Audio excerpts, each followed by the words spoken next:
Hey guys, welcome back. So today's video is purely a vlog, and I just left the doctor's office, and I was fasting for probably, I don't know, 16, 18 hours, got my blood work done, and I had some coffee. So I'm like, my mind is like jumping around right now inside like a jumping bean. And so I thought, well, before I head into Lowe's, and there's a reason I'm here, why don't I just do a quick vlog while I drink some water and kind of calm down a little bit mentally, if that's possible. So this year for me has been a very long medical year, and I haven't had serious medical issues, but I've had like more than normal. So I've had to go to the doctor a lot more this year than ever in my whole life. And it's nothing serious.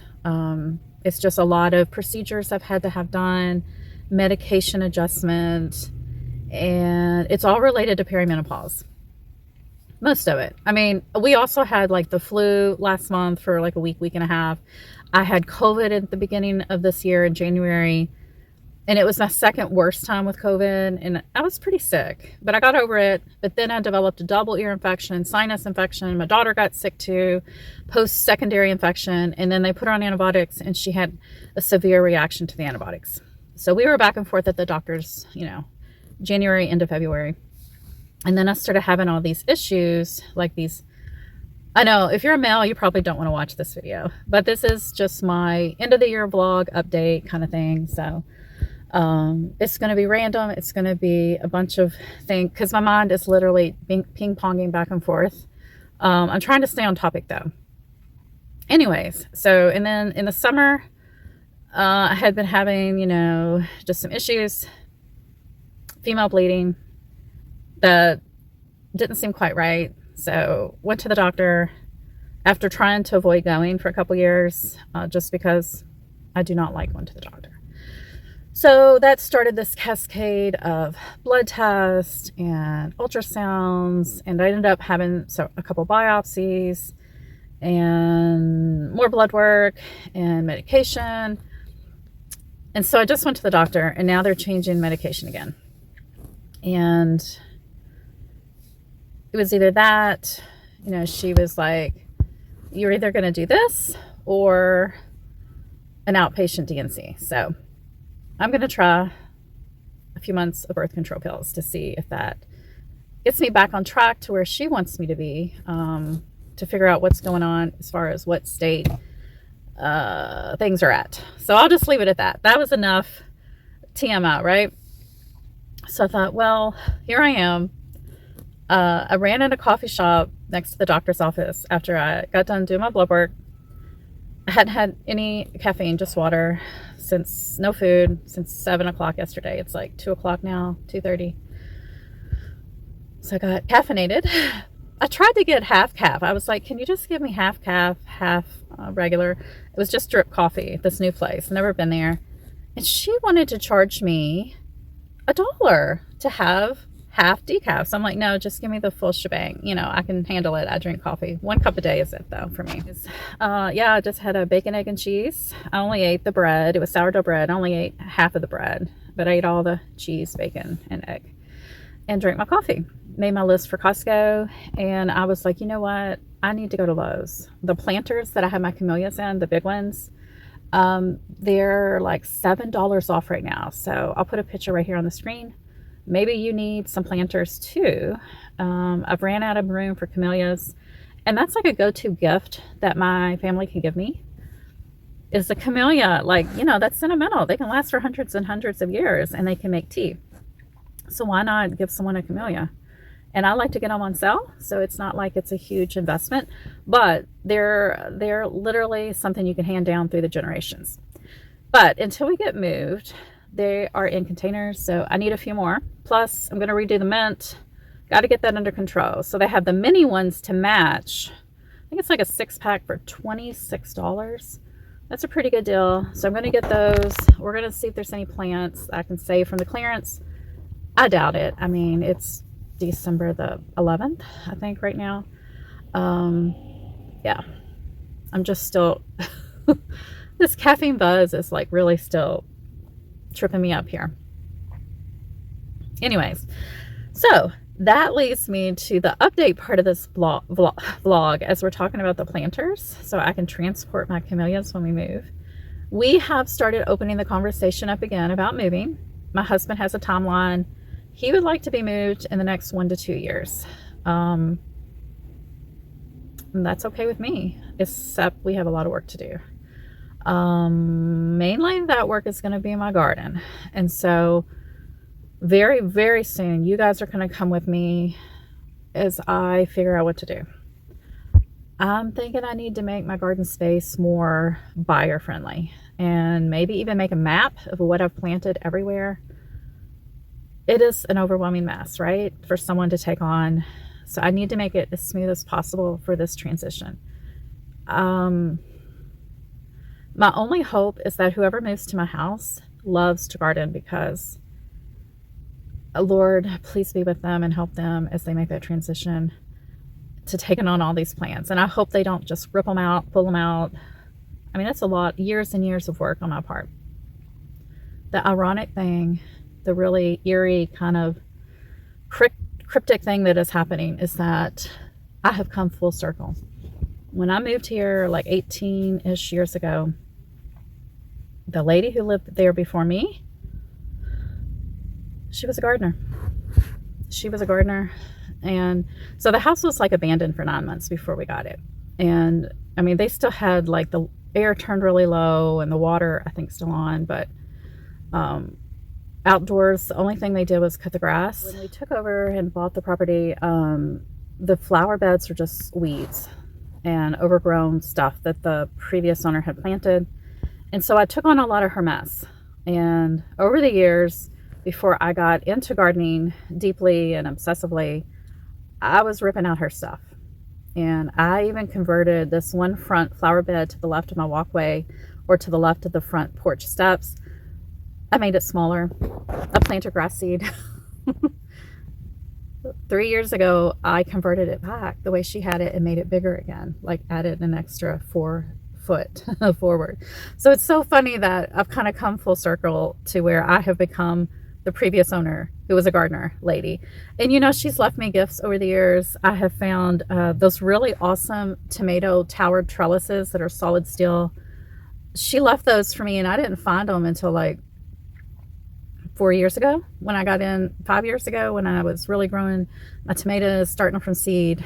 My husband looked under the deck, and then there's all these beautiful quality trellises, these tomato towers, and they're really expensive. Like, I think she got them from like I've seen them online, one of those gardening stores. So I've been using them. I spray painted them black a couple years ago. I've been using them, and then this past summer, I don't go in the crawl space, but my husband does, and he just let it slip that there was a ton of terracotta pots under the crawl space. So you know what I did? As soon as I got the opportunity, I crawled into that crawl space, pulled them all out, and I had this new collection. I think it was like 6, 7, 8. I think I took pictures when I was pulling them out, thinking I might do something with the information in a video. So let's do it now. Here they are. Pulled them out, cleaned them up, repotted a bunch of my plants on the deck, and really made use of those pots. I was so grateful, so thankful to her. And there was one pot, I don't think she meant to leave it there. It was like, I don't even know why I have my glasses on, y'all. I just can't see up close. I can see far away. This beautiful, I'll put a picture, terracotta pot that her children, is what I'm assuming, had planted and made for her. And I'm like, you know what? I cannot take that when we move. So I made it as part of the garden. So it will stay with the house. It's kind of like a hose guide is what it is now. And I stuck like a solar light in it. That light has gotten broken. I want to replace it. So yeah, I've kind of come full circle to where I am the middle-aged garden lady who is leaving behind a garden mess for the next mom who comes along, probably like I was 18 years ago with a newborn baby and a bunch of other kids. No time to garden, no time to take care of the landscape. And I'm going to leave the same type of mess behind for whomever comes along, you know. maybe I'll get lucky. Maybe it'll be like someone who does garden, who wants to grow their own food. Now, I have added so much considering or compared to the previous owner. You know, we've got the raised beds, we've got the garden spaces now. The whole right side of the driveway is landscaped. It wasn't before. It was just grass and two horrible, horrible crepe myrtles that I can't stand. Yeah, so it is more now. It is more overwhelming. Plus, we've got the front yard beds. The front yard beds weren't even there. It was just the tree and grass and then the beds up by the house.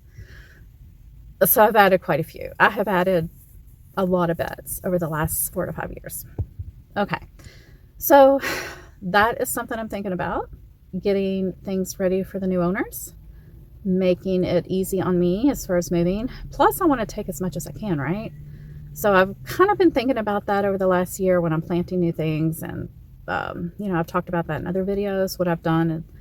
And I'm going to be doing a lot of cuttings, propagating that way to take with me. But we're just getting started. So step one is, where do we want to go? Where do we want to live? And I'm thinking of a few different counties. I want to be about 45, 60 minutes max from major like shopping areas, which would include doctors and stuff like that. So that's going to kind of limit where we go. And plus my husband still works. I've still got a kid in high school. It's just a lot to think about. I've got 2 still in college. I don't know. It is a lot to think about, but we really want this to happen. We have had so much development in our area in the last just 1 to 2 years. It has really, really, really, really exploded to the point you don't even recognize areas when you drive through anymore. And there's nowhere for the animals. I just need some space, a little bit of land. 2 to 5 acres would be minimum ideal. 5 to 10 might be like a really sweet spot for me. I just don't want to see my neighbors, but it's okay if they're somewhat nearby, but I don't want to see them. And it's not because I'm anti-neighborly. I just don't want to see people. I want to walk out my PJs with my coffee and not worry about if I'm fully, you know, dressed appropriate or I don't know. That's just what I'm thinking. So we have had not so nice neighbors in the past. Right now we have great neighbors on both sides, which makes, you know, leaving sad. But, you know, you got to move on eventually. And my husband and I are both getting older. We don't need to be walking up and down stairs all the time. And we know exactly what we want.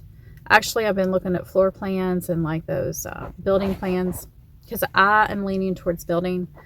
We have taken on other people's homes in the past and had to deal with issues like this house we've been in now. Like I said, it was abandoned for 9 months.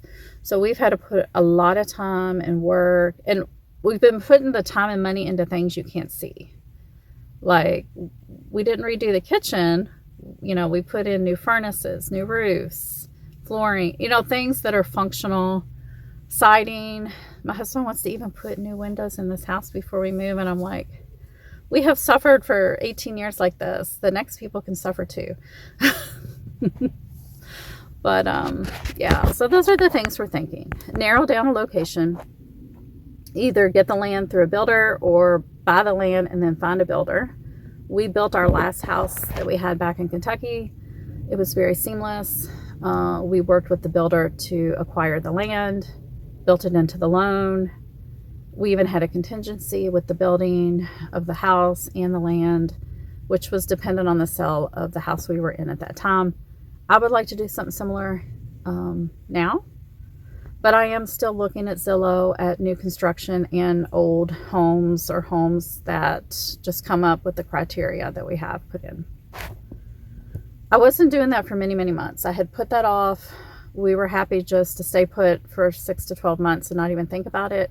But now we're coming to that point where it's time to start thinking again. If we have a 1 to 2 year deadline where we'd like to be out and moved, things take time. We really got to start thinking and planning and getting ready. And that means I got to do some more decluttering. Even though I've been decluttering for the last couple years, there's a lot more to go. And my gardening just seems to be multiplying. All the tools, my cardboard, the supplies. It's like, ugh. And so that leads me to the final part of this vlog. Something I'm thinking about and trying to get off my chest here. This is like a vlog vent, I guess, or like a caffeinated vlog. What in the heck am I going to do? I may not start my seedlings this year for spring. I may not. I've got all those peppers overwintering in the garage. I could just buy a 9-pack of tomato seedlings. Maybe I won't. Maybe I won't do a plant sale. Because realistically, we're on this timeline. Do I need that extra stress of 2 to 4 months taking care of these seedlings? What do you think? I gotta decide really soon. Like, I need to be really starting my peppers in February. And that will be here before we know it. So that's a big thing I'm thinking about. I may not, and it will break my heart, but it's a big mess. And because of my space limitations, it's a shuffling game, and I have to take over a part of my kitchen to do the seedlings. So I don't know. So I'm hoping you're having a great holiday. I'm going to go in here to Lowe's. If I find anything, I'll turn the camera on. Most likely not. All I see out there are trees, Christmas trees.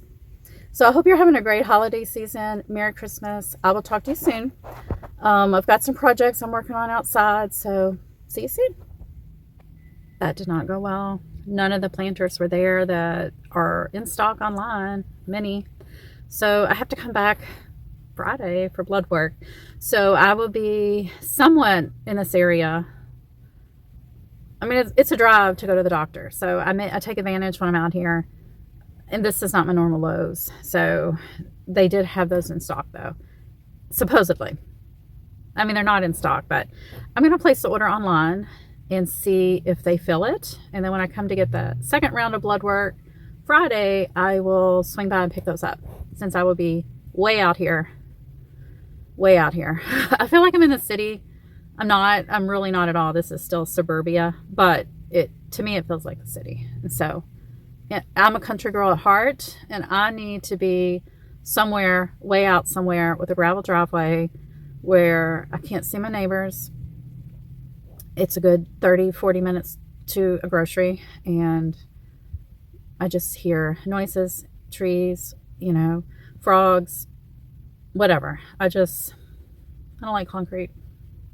Talk to you soon, guys. As I was only in Costco for a couple hours, and now it is almost dark. It is 4:12 p.m. It's getting ready to storm or rain, maybe snow, who knows. Weather around here is crazy. It was 68, 70 on Sunday. It was pretty nice yesterday. I think we're ready for a change. It'll probably be 10 degrees tomorrow. That's how things are here in Central Virginia. Now, if you want the bonus content, here it is. When I get home, I'll show you what I got at Costco and why. I did get a few cool little things, I think. I used my yearly reward, so I don't feel too guilty. And some things are on sale. Most things are on sale. 45 minutes later, I am home. Yay. I'm so tired. Of course, I had to get Tonto something. His birthday is on Christmas Day. Hopefully he'll like that.